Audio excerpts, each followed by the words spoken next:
Hi, welcome to the Arbuckle's Fort Site, soon to be the Arbuckle's Fort Site Archaeological Preserve. Thank you for joining us today for this tour of this important site that tells us about different cultures on the American frontier. As we walk the site today, we'll have a chance to learn about the European American settlers who moved into this area in the 1700s, as well as the Native Americans who called this area home for thousands of years and used this area as a traditional hunting ground. Additionally, we'll have a chance to learn about African Americans who came onto the frontier, either as enslaved people or as freed individuals. So please, join us as we walk and learn about how these cultures interacted and fought with one another and ultimately found their way on the frontier.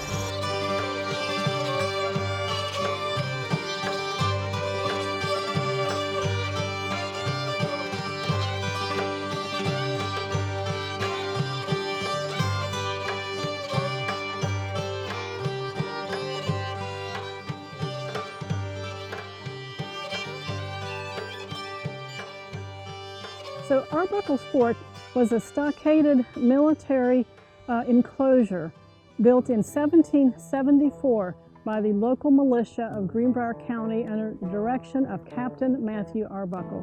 And its purpose was to provide a place for settlers to run to in times of danger, and the main danger at this time was attacks by Native Americans. But as the Revolution progresses, there was always a threat of perhaps British soldiers as well. The fort was about 1/4 of an acre in size, had 2 bastions. We know had an internal blockhouse, and it probably stood until the 1780s, maybe mid to late 1780s, when the extreme dangers in this area had passed. It would have been a landmark place that everyone who lived here in the 1780s, probably 1790s, probably up until the early 1800s would have known about Arbuckle's Fort and thought it was a community center.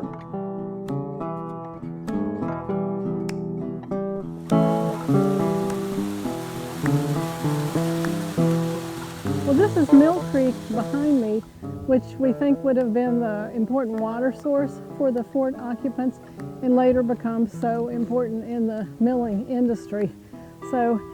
And while we're here, we wanted to mention a bit about Matthew Arbuckle. He was captain of the militia in 1774, and he, we're pretty sure, ordered this fort built, although we don't have that in a written statement. But we have great statements by Matthew about his patriotic fever. He talks about giving the last drop of his blood for that precious commodity called liberty. And then we have this great little Liberty Seal artifact that we excavated here, and it prints the word liberty like in wax. So, you know, it's just a really great connection. Matthew was a local person from Botetourt County, Virginia, and by age 27, I think it is, he's a lieutenant, and then a few years later he's a captain. In 1774, he also performed a very important function to lead the southern arm of the army that was going to Point Pleasant to have an encounter with the Native Americans. And he was well known for his scouting ability. He was a well-known hunter and trapper, and so he had a really very important role in that expedition, which was one of the few successful offensive campaigns of these local militia. We think Matthew probably designed this fort, and you know, perhaps over time they improved it. We think it became more and more academic, and he probably learned things, you know, on the job as he was in charge of the militia here.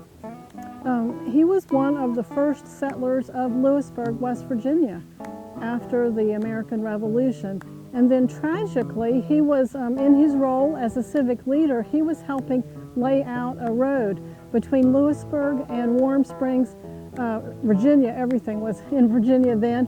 And on his way back from that, he was caught in a lightning and thunderstorm, and a tree fell on him and killed him. And he, in fact, is buried where he fell. And there's a monument to him in the old stone church cemetery in Louisburg, but he's not there. But, you know, he's a really important early pioneer settler in this region.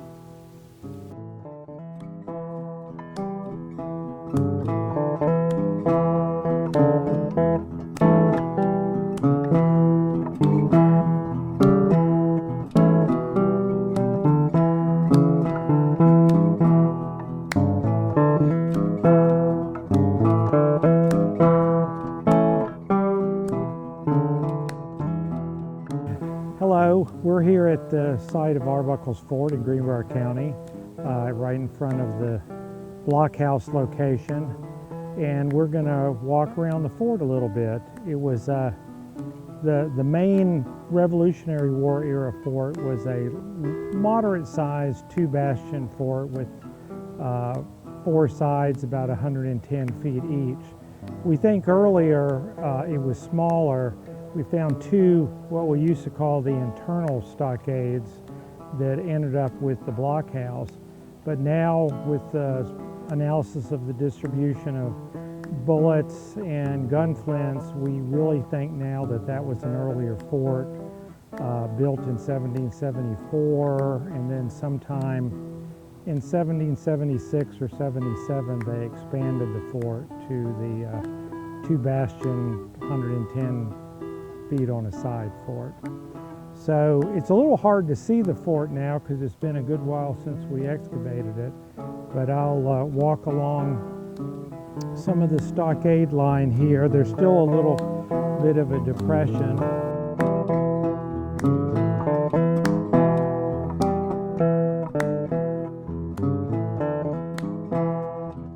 And so the fort structure was bastions on north and south, and then the east and west corners were just corners because the fort is small enough that it can be covered by these bastions. Again, it's about 110 feet. And the idea with the 2 bastions were that you could cover all 4 walls. With 2 bastions, you don't need 4 because it's so short. Covering the wall, the official military term for that would be enfilade, meaning they could fire down the wall and the enemy can't come up and hide behind the wall, so you can't, shoot down on them. You'd shoot sideways and get them. The main wall probably had some gun slots in it as well, which would allow the defenders to fire on people coming from a distance. But the most important defensive points were these 2 bastions.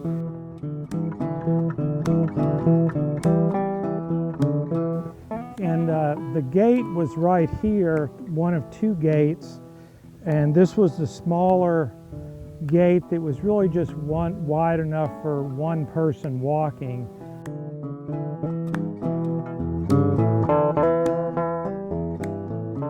And we call this the water gate because that's the main source of water down the hill, which is called today Mill Creek. So they would have brought water up here and stored it in barrels, or perhaps even gourds. We have found gourds archaeologically.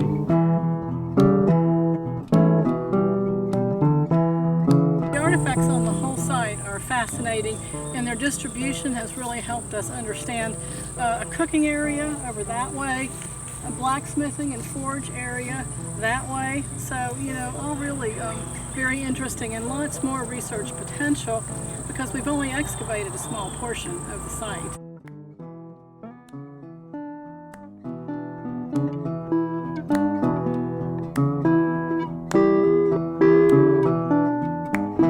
This would be the east corner.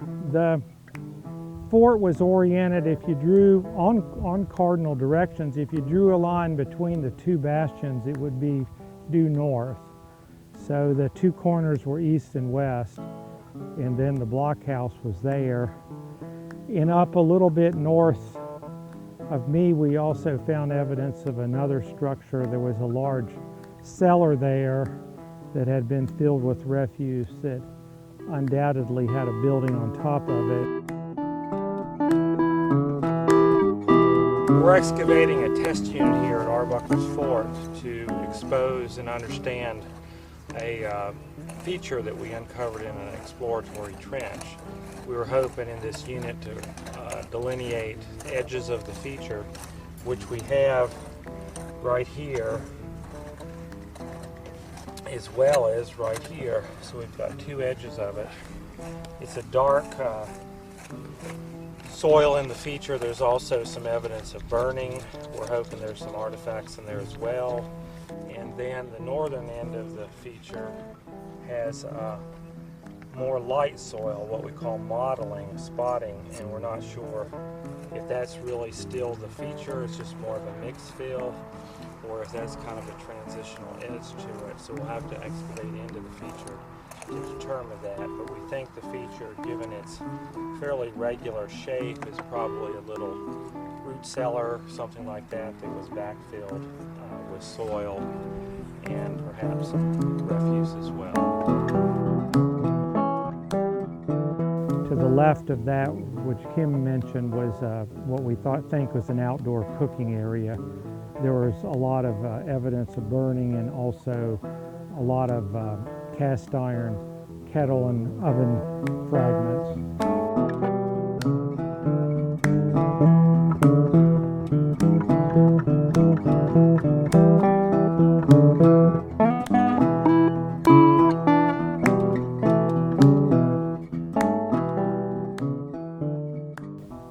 I think up at the northern bastion we can see it a little bit better.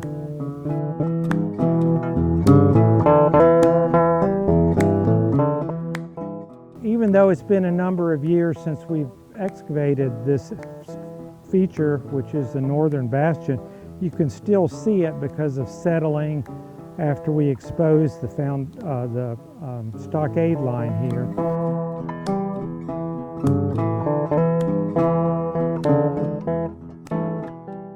The whole fort is stockade, meaning that they dug a trench and then they put vertical logs in it and then they backfilled it. Sometimes on more substantial forts, they'll make the bastions, which are the key defensive location, out of log cribbing and fortify that with dirt in case the enemy might have some artillery. But since the Native Americans did not have any artillery, the stockade was strong enough to withstand attacks that involved small arms. I'm standing in the blacksmithing area where we found a lot of slag, bar stock, other iron scraps.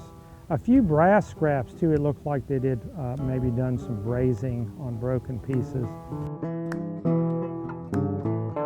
And one of the more interesting things we found here was a little brass disc. I think it had 7 sides to it.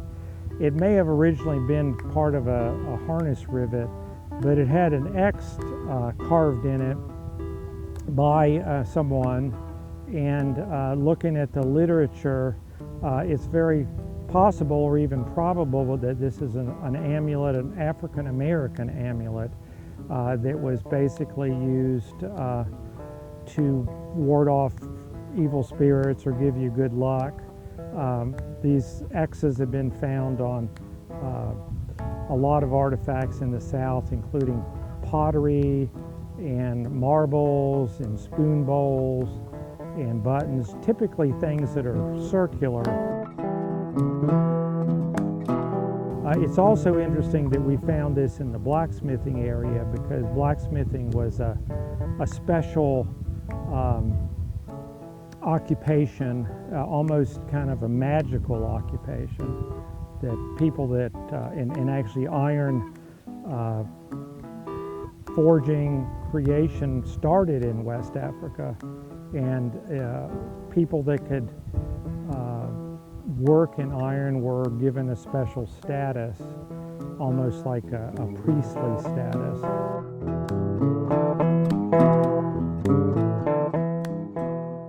And then nearby we also found a small pit that had a number of interesting artifacts in it, a knife blade, and then another one of these brass discs was in that, and some animal bone, I think some small bird bones, and it also suggested that that was perhaps a special location ritual location, perhaps associated with some of the African Americans. And we know that Matthew Arbuckle and some of the other militia officers did own a few enslaved people. There weren't very many out here in this part of Western Virginia, but there were a few.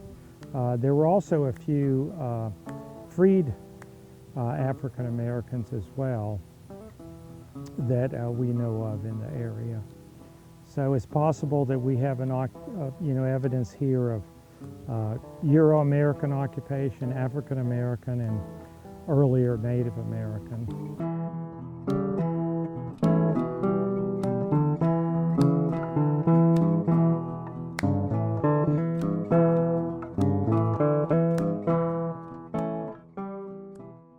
And this area is also interesting because from here, if you look down this way, you can see the confluence of Mill and Muddy Creek, which is really, we think, why the site is right here.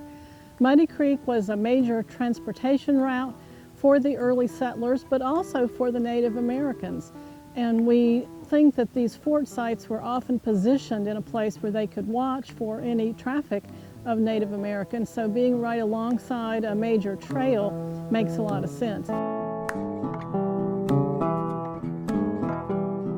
Mill Creek becomes later very important in the milling industry. Jacob Hockman's mill that was built here in 1794, 1796, somewhere in there, probably took a year or two to build. We know they were open for business by 1796, and he bought the land in 1794, is one of the first mills in Greenbrier County. And it continues to become a very important mill as other families own it, the Lewis family and the Blaker family, all of which are intermarried families, so connected by kinship relationships. But this mill becomes a community center. There's a store that goes up after 1910, has a post office here actually up until the 1950s. And the mill had some really innovative products. They apparently did mail order all over the state of West Virginia and even out of state of many of their milling products. So this was a very important community center in the 19th century as well.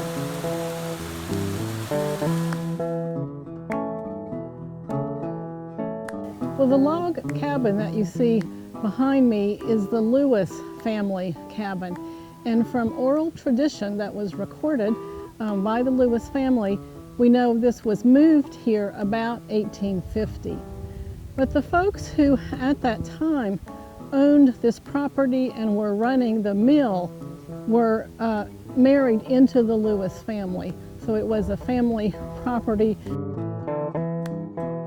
The site, though, is actually much older and more important in many ways because John Keeney, who was one of the earliest settlers into this area about 1750, and his son Michael had a larger house that sat, we're told, about the same spot as this cabin is later moved about 1850. So this was a log house with several outbuildings.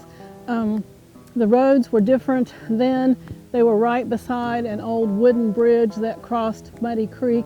So apparently they wanted to be on the major transportation route.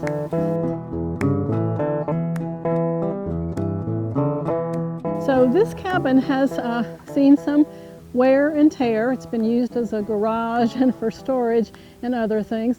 But we did have some exciting scientific study of it not too long ago, and Kristen DeGraw, a dendrochronologist at that time from West Virginia University, came and dated the structure.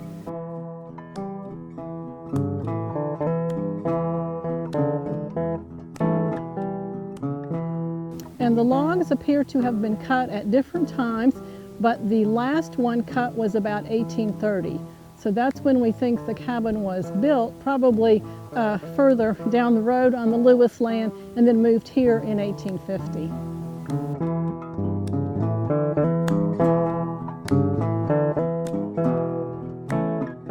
Well, the area that we're standing now, we're about 75 yards from the main fort enclosure.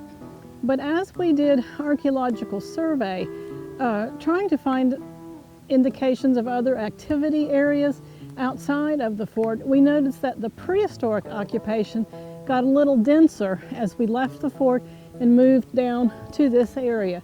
So we have a concentration of lithics to suggest there was lithic production going on here, and we have 3 or 4 projectile points, some scrapers, some knives, mostly from the middle and early Archaic period, probably more middle Archaic than anything else.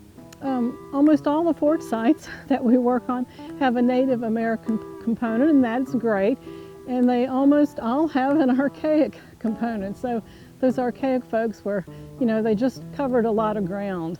But that's another really nice resource that we have here at the Arbuckle's Fort site.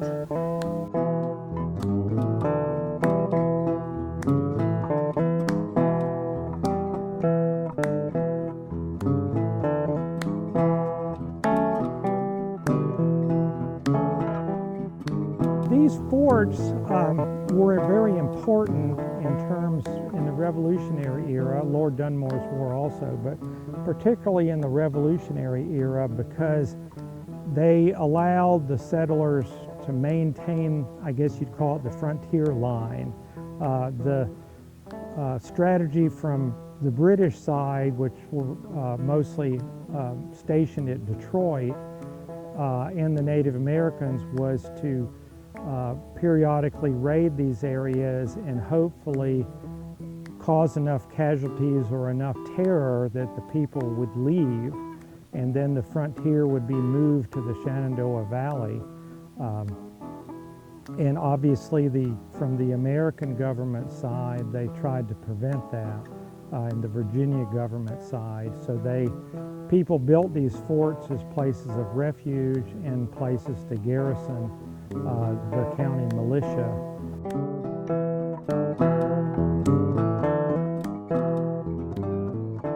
Two earlier warfare episodes, which were the French and Indian War and the Pontiac's War of the 1760s, the raids led to the depopulation of the area. So they didn't have a very good defensive setup in the 1750s or 60s, and the raiding led to the white settlers either through death or fear of the complete abandonment of what's now Greenbrier County.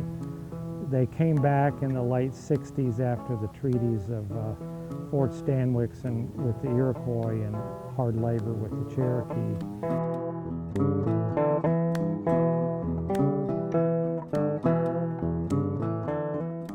These forts helped the settlers survive the Revolutionary War era successfully.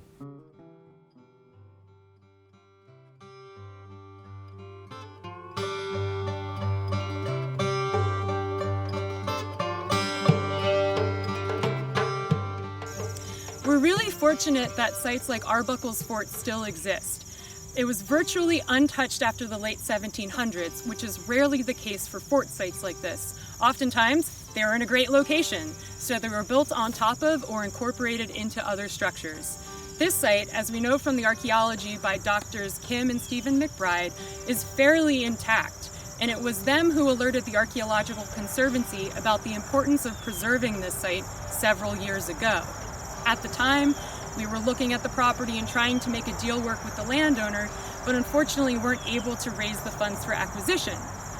Fortunately, we made contact with the West Virginia Land Trust that also took an interest in preserving this important cultural heritage site.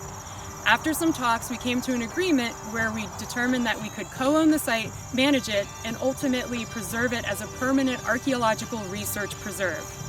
In addition, the local community is interested in incorporating this site into driving tours and in putting interpretive signage at the park. So I'm thrilled to say that this critically important archaeological site for understanding cultures on the frontier, how they interacted with one another, how they reformed in response to pressures, is going to be a place that will be preserved in perpetuity. Thank you.